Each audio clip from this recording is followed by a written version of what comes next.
Is America doomed? Michael Snyder writes. Is time running out for America? Throughout human history, great civilizations have risen and fell, and many believe that the US will be no exception. At this point, we've already drifted so far from our core values that our founders would not even be able to recognize the republic that they once established if they were alive today. Of course, most Americans realize that something has gone horribly wrong, but most of them also believe that sending the right people to Washington is the answer. But is that really the solution to what ails us? According to a brand new Rasmussen poll that was just released, 40% of likely U.S. voters believe that Joe Biden must win in the next presidential election or the United States is doomed. Per the poll, 40% of likely U.S. voters agree with the statement, Joe Biden must be re-elected president next year, or the United States is doomed, which includes 25% who strongly agree. 53% are in disagreement, which includes 43% who strongly disagree. This is nuts. Nearly half the country literally believes that our nation is doomed if Joe Biden does not win in 2024. The same poll also found that 45% of likely U.S. voters believe that Donald Trump must win the next presidential election or the United States is doomed, quote unquote, yet again. 45% agree with the statement Donald Trump must be re-elected president next year or the United States is doomed, which includes 26% who strongly agree. 53% disagree, which includes 44% who strongly disagree. So we see that the numbers are basically the same. I'm assuming that there is no overlap between these two groups. If that's true, that means 85% of likely U.S. voters believe that our nation is doomed if the candidate that they are supporting does not win the next presidential election. I have never seen numbers like this before.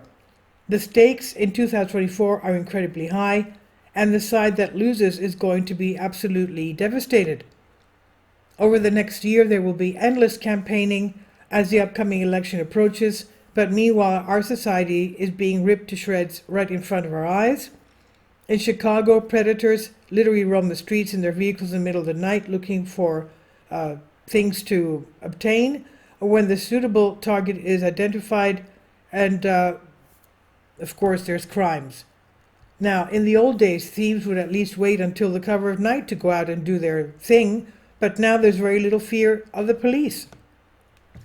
There are more than 1,000 identified gangs in the city of Chicago today alone, and mafia-style crimes have been coming up quite common. 3 suspects, and a small memorial left by family members of a 31-year-old after he ended his life this way. Now, I don't want to just pick Chicago, so let's talk about major cities on the West Coast a bit. This week, video posted by a San Francisco woman named Hannah Ayla went viral because it accurately conveyed emotions that so many other San Francisco residents are feeling right now. She said, I was just getting groceries. I live in San Francisco, and I never really feel fully safe.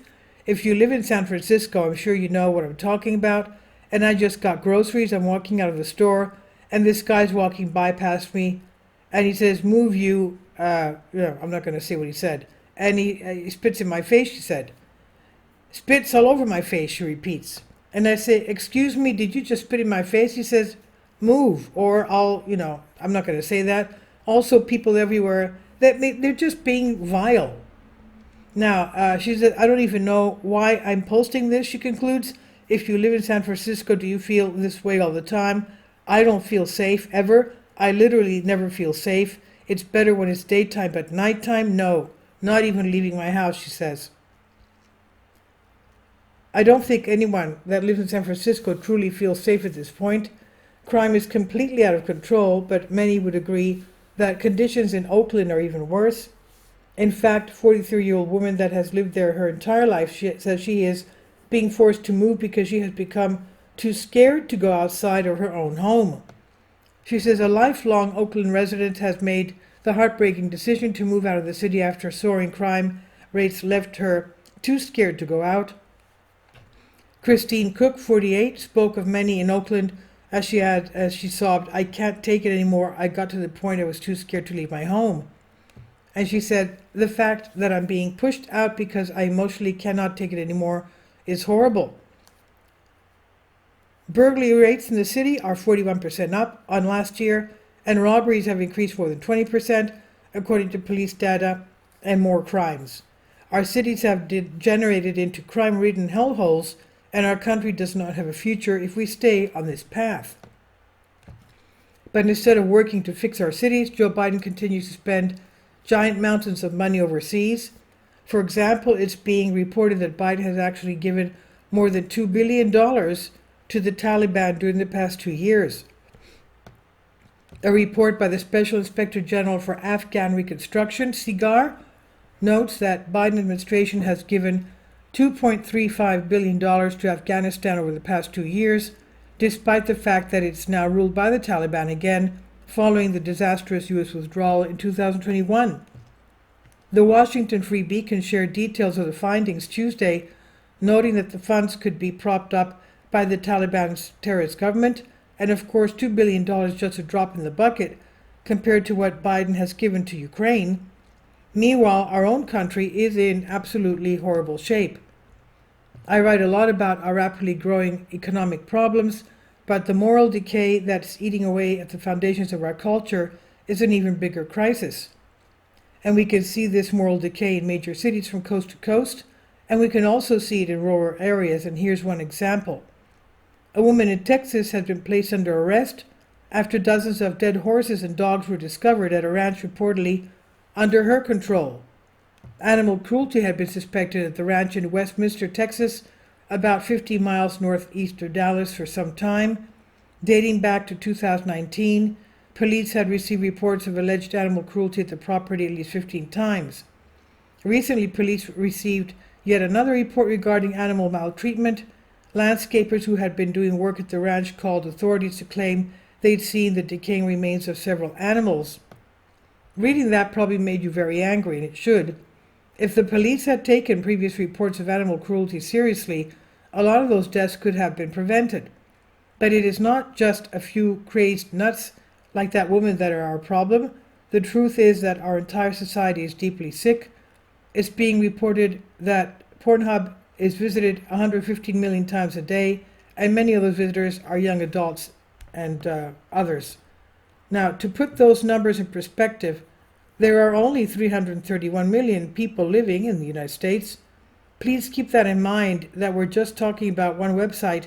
There are thousands of other websites that are also preying on our young people. I get extremely passionate about these issues because the future of our country is literally hanging in the balance. For decades, extreme leftists have been rapidly advancing their agenda, and that has brought us to where we are today. Just about every form of evil that you can possibly imagine is exploding all around us, and if we don't find a way to turn things around, America really is doomed.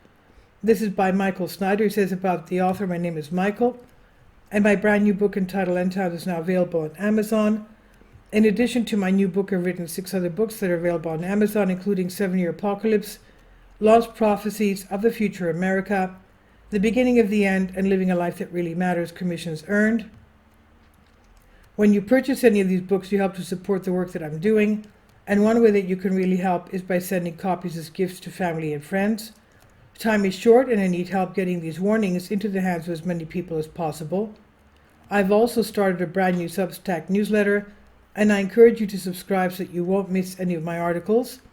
I've published thousands of articles on the Economic Collapse blog, End of the American Dream, and the most important news, and the articles that I publish on those sites are republished on dozens of other prominent websites all over the globe.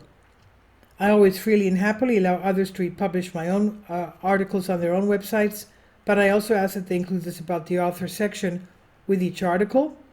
The material contained in this article is for general information purposes only, and readers should consult licensed professionals before making any legal, business, financial, or health decisions.